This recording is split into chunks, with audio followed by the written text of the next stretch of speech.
So I was born this way. Often people want to know what happened, and it's not a dramatic story. I was simply born this way. I was the first born child to my parents, and they met in the Air Force and dated for 6 months, and they got married, and I was a honeymoon baby.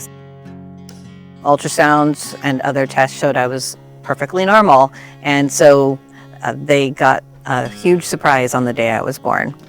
My mother was unconscious during the cesarean, so they told my father first, and he's the one who wanted to break the news to my mom. When she finally came to, he told her that their little girl didn't have 10 toes or 10 fingers, and she responded with 4 words. And as a mom myself, I admire the strength, and this is why she's one of my biggest heroes. And those 4 words that she responded to this crazy situation was, "Thy will be done." And they just decided to take me home, even though the doctors tried to convince my parents to give me up into an institution, because that's what you did in the 70s to children who were born with disabilities. They nurtured me, they made me feel loved, but they also gave me the space to figure out what I was capable of. And so they told me the story when I was probably about 18 months old. By this time they knew my fusses, and I was fussing a little bit to communicate to my mom that I wanted to sit up, and she went over to sit me up, and my father held her back and said, "Let's just see what she could do." And they gave me the space to get angry and throw a tantrum as much as a little 18-month-old child with one leg can throw. And they just sat there and watched me, and eventually I rolled myself over to a wall, and I used my head and my neck to inch my way back up to sit myself up. I think that's one of the best things they could have done. I learned to put myself in positions where I was uncomfortable, where I could get messy and upset or frustrated, trying to figure out how to be independent. And it served me well. It allowed me to live independently in college and buy my first house. I was 23 when I met my husband. We have a beautiful family, blended family of 5 kids, and we moved to Hawaii almost 20 years ago. And we moved here with 2 teenagers and the baby I just gave birth to, and my previous van that I brought from California. Unfortunately, it started to malfunction to a point where it was unsafe to drive on the public streets. In my journey to find my second van with all of the technology that I needed, I was able to find a company in LA, and I was able to learn that Department of Vocational Rehabilitation could help fund that.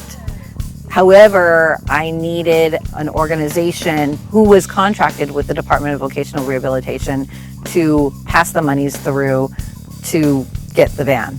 Assistive Technology Resource Center was that bridge that allowed the money to funnel from DVR through to ATRC and then to the driving company in LA that was able to make my van. Without them, I don't know how it would have worked. And I know that they were instrumental in making it happen. So I got all the parts, but I didn't have them all connected, and that's what ATRC is. They connected everything, all the dots for me.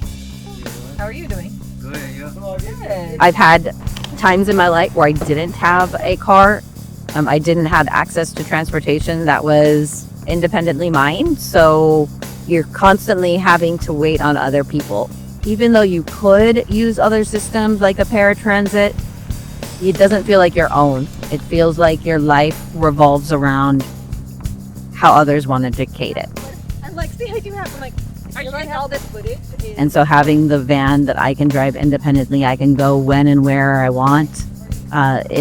It provides that level of freedom that having your own transportation gives you.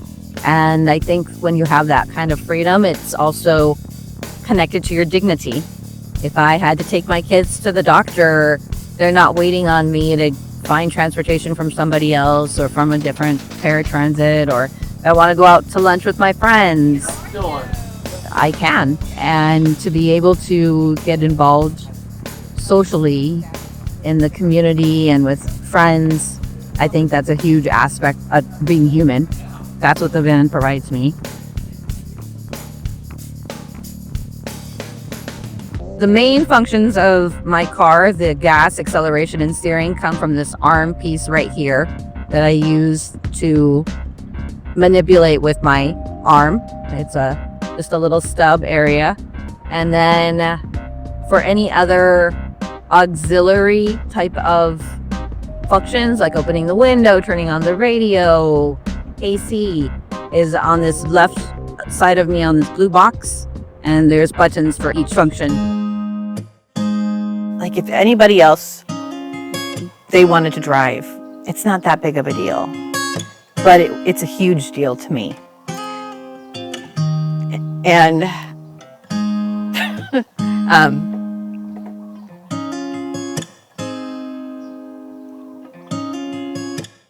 but it was a journey, and it was filled with a series of small victories for many, many years. And the big victories, I had the van, but it was a series of small victories that made a huge difference in my life. The adaptations on my vehicle are over $100,000. How does ATRC do it? They need money. Technology costs money. And so if you want to be part of the journey to bring people freedom, to bring back their dignity, then donate. This is not just a cause, it's real people's lives. It's real lives for people like me.